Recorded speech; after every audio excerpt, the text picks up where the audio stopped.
Hello my YouTube friends, welcome back to another Destiny video in which I'll be showing you all the latest news regarding the Rise of Iron DLC, so let's get to it. Yeah.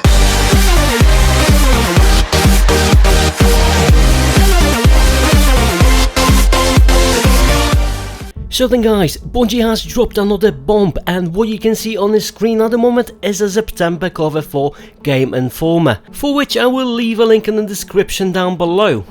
There's been really a lot of news revealed about the Rise of Iron, so what we're getting with it is a 5-mission campaign plus additional missions and quests, Fairwinter Peak as a new social space, Plaguelands the new area to explore, and the new enemy, the Devil Splicers, as well as the Archon's Forge, a new cooperative arena. We're getting 1 new and 2 read-on strikes, Wrath of the Machine as a new raid in the Rise of Iron, artifact completely reinvented, a new level cap, armor sets, weapons and rewards, ornaments, which I will talk about in a sec. And we also get a new PvP mode, 4 Crucible maps and an Iron Banner reinvented.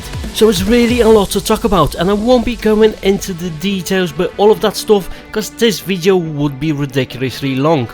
So then guys, first things first, a new level cap in the Rise of Iron will be 385, and that eventually will raise to 400 when a hard mode raid will launch a few weeks later. And just to get the things right in there guys, Rise of Iron is dropping on the September 20th and the new raid is dropping September 23rd. That means we're only getting 3 days to prepare. And obviously if you're aiming to get the best gear in the game, you need to tackle this activity. And just to bear in mind guys, it's not the only way to get your level light maxed out. There's plenty other activities you can do so. And our next stop is a Rise of Iron record book, which will be filled with tasks and percentage completion points. Will provide players with rewards such as emblems and gear and other goodies. And in order to get an Iron Lord kit, you will need to complete that book. And our next stop are ornaments, and this is something I'm really getting excited for, as this is a completely new feature coming with the expansion, and it will provide the player with the option to change the look of its armor pieces as well as their exotic weapons. It will work similar to the shaders, only under a different name.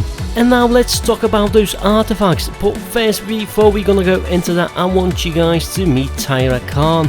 She's a centerpiece for Guardians looking to acquire the new Iron Lord artifacts. She will send you out into the Plaguelands to commit mighty deeds in memory of the Iron Lord.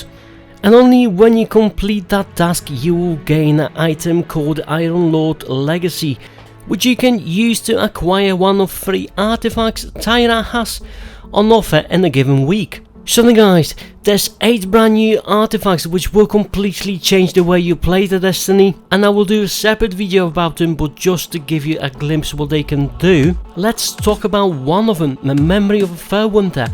And with this artifact you can choose to lose your super and gain an extra grenade and a melee charge, as well as boost to all your stats, and orbs will recharge your grenade and the melee abilities. So the way you will play will be completely up to you, and it's really a big step forward for the Destiny for doing this. And our next stop is Crucible maps. For those of you on Xbox One, you will only get 3, as one of those maps is PlayStation exclusive. And the first 2 maps, the Last Exit and the Floating Gardens, are based on Venus, where Skyline is a Mars based map. And the PlayStation exclusive map is called Icarus, which will take place on Mercury. And the new PvP game mode is called Supremacy, and in this mode you no longer score the points directly from getting the kills. Instead, killed enemy will drop a crest which will look like an engram, which you or someone on your team must collect in order to score the kill. And you can deny the points to your enemies by collecting friendly crests. And this new PvP mode will be available to play on 6 vs 6, Inferno 6 vs 6 and a free for all. And I will cover all the Rise of Iron Crucible changes in a separate video.